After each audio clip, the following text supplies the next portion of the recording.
नमस्कार दोस्तों, कैसे हैं आप लोग? सही उम्मीद कर रहा हूँ आप सभी लोग सही है। मैं भी बिल्कुल सही सलामत हूँ। आज का वीडियो का टॉपिक है जानवर का बलिदान। क्या ये हिंदू धर्म में सही है? क्या मुस्लिम में सही है? हिंदू धर्म क्या कहता है उसके बारे में आज जानकारी लूँगा।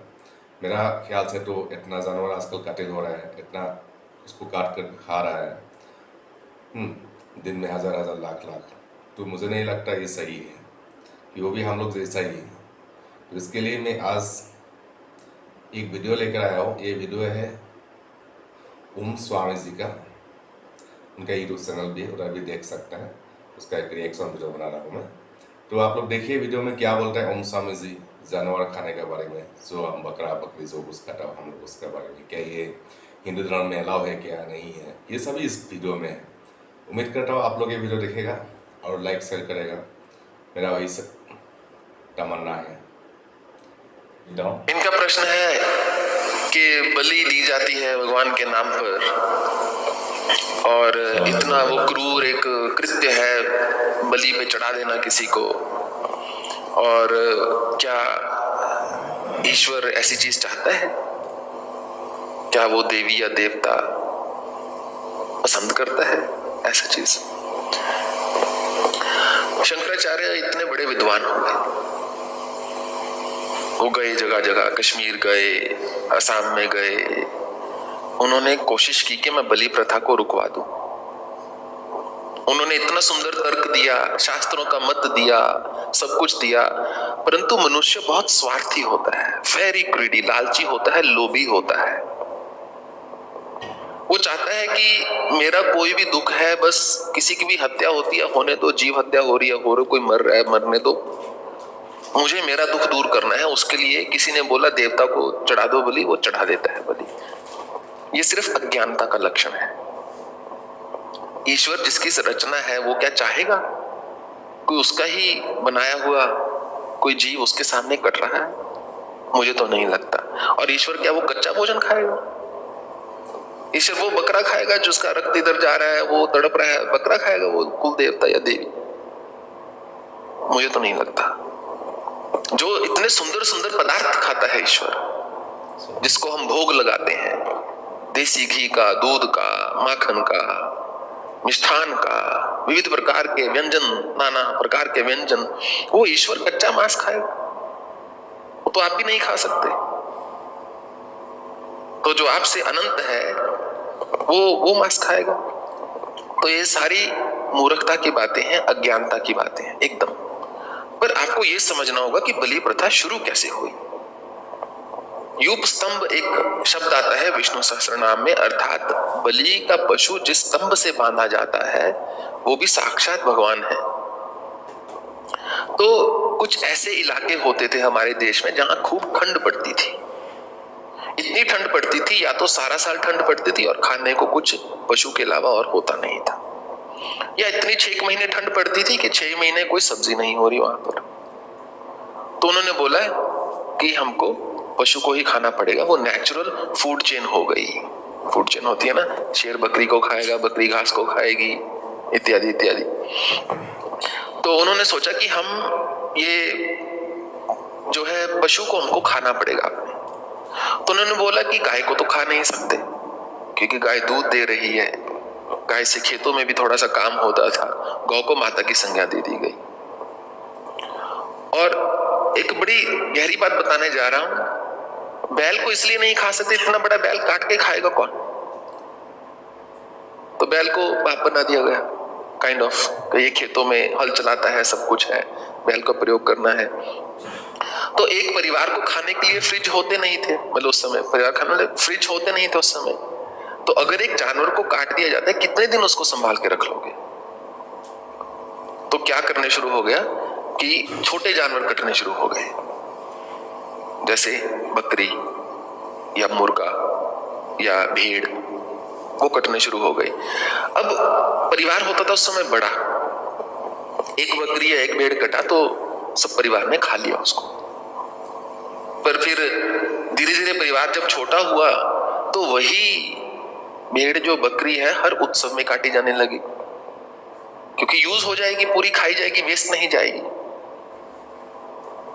तो उस बकरी को पाला जाता, जो अतिरिक्त घास था उसमें छोड़ दिया जाता था। बकरियां भेड़ें अपना चरती रहती थी, उसके बाद वो आ जाती थी, तो वो जानवर जो है कट जाता था। अब क्योंकि उनको जीने के लिए पशु खाना था, तो विचार हुआ कि कैसे किया जाए। तो उन्होंने बोला कि ये ईश्वर को अर्पित कर दिया जाए, ये ईश्वर को अर्पित कर दिया जाए। उससे क्या होगा कि ये पशु जो है एक शुद्ध पशु हो जाएगा। उन्होंने वो ईश्वर को अर्पित करना शुरू कर दिया, जिससे कि बलि प्रथा शुरू हो गई। अब क्योंकि मनुष्य लोभी है, लालची है, अज्ञानी है मूलतः, अब जब उत्सव है, 4 लोग बैठे हैं, या कोई सुख है या दुख है, अब किसको काटे? कोई तो काटना है। तो फिर वो ऐसी बातें शुरू हो गई, किसी में पवन आ रही है, किसी में क्या आ रहा, बोला देवता आपका बकरा मांग रहे जी, देवी ये मांग रही है। कोई अच्छी चीज मांगेंगे, बकरा क्या मांगेंगे वो? आप किसी से बकरा मांगोगे जब खुश हो गए या दुखी हो गए? नहीं, सच्ची बात है, समझिए, इतना जीव हत्या होती है बलि के नाम पर। तो ये क्या ज्ञानता है, क्या जड़ता है, क्या मूर्ता है? मतलब इंसान बन चुके हो, बुद्धि दे दी है ईश्वर ने, पढ़ लिख चुके हो, फिर वही 2000 साल पुराना जीवन, वही 10,000 साल 50,000 साल पुराना जीवन, जब मनुष्य जंगलों में वास करता था। आपको स्वाद लग रहा है, खाओ, मैं कौन होता हूं रोकने वाला?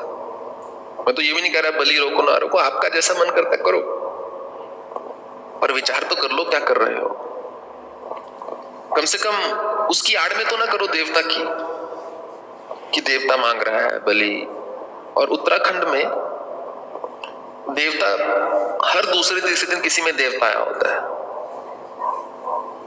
मैं काफी देर रहा वहां पर, इतने लोग आते थे, इसमें देवता सोने की चेन से नीचे बात ही नहीं करता, उसको सोने की चेन चाहिए।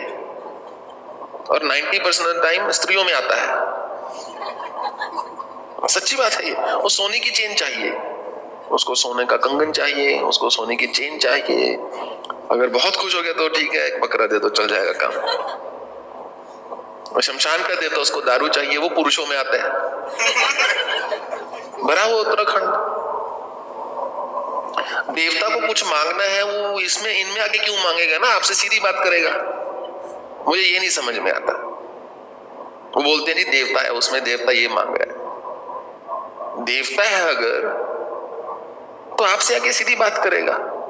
देवता आपसे सीधी आके बात करेगा, मुझे ये चाहिए, स्वप्न देगा। चलो सीधी बात आपसे नहीं कर सकता, मान लो, देवता आपको स्वप्न देगा, आपसे मांगेगा, किसी के दूसरे के माध्यम से क्यों मांगेगा वो? और दूसरा खुश हो रहा है क्योंकि समझिए 100-200 लोग बैठे उसको देख रहे, जो ऐसे ऐसे खेल रहे हैं, उसको पूरी टेंशन मिल रही है। जिसमें देवता आता है सब ऐसे बैठ जाते हैं, वैसे उसको कोई पूछता नहीं। अब सब हाथ जोड़ के बैठे हैं, उसमें बार बार देवता आएगा, कभी देख लेना।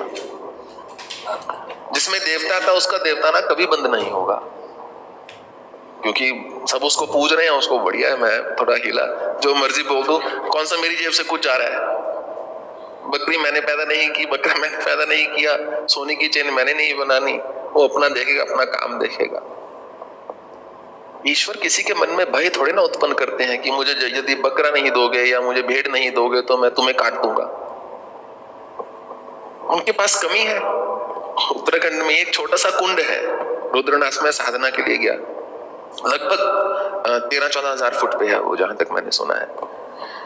तो एक छोटा सा कुंड है, तो वो इतना सा मतलब कुंड है, और वो मुझे बोलते वहां के लोग कि यहाँ पे आते हैं जी नारद, और पता नहीं उन्होंने विष्णु भगवान बोला, यहाँ पे रात को नहाने आते हैं।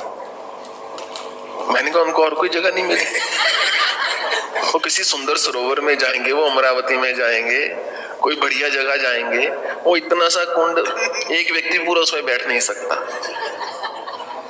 उनको और कोई जगह नहीं मिली। आपको विश्वास करना है करो, परंतु झूठ के आधार पर मत करो। आप वैसे बोलो हमको कुंड बहुत प्रिय है जी, हमारी परंपरा है इससे, या यहाँ पर हमारा भाव है कि यहाँ से एक अच्छी ऊर्जा है, मैं भी नतमस्तक हो जाऊंगा। हाँ जी, हो सकता है, ऐसी कहानियां बनाकर बोल रहे हो जो हो ही नहीं सकती। अगर आप वृंदावन चले जाओ, वहां के कुंड जो हैं आप देख लो तो आप खुद नहाना छोड़ दोगे, भगवान की तो बात छोड़ो। मतलब धर्म को हमने अधर्म बना दिया है। धर्म के नाम पर इतनी अज्ञानता, मैं तो दंग रह जाता हूं देखकर। आज के लिए इतना ही है। उम्मीद करता हूँ आप सभी को अच्छा ही लगा होगा वीडियो। आप मेरा चैनल को शेयर सब्सक्राइब कीजिए। मैं कल फिर आऊँगा एक नया वीडियो लेकर। Thank you very much.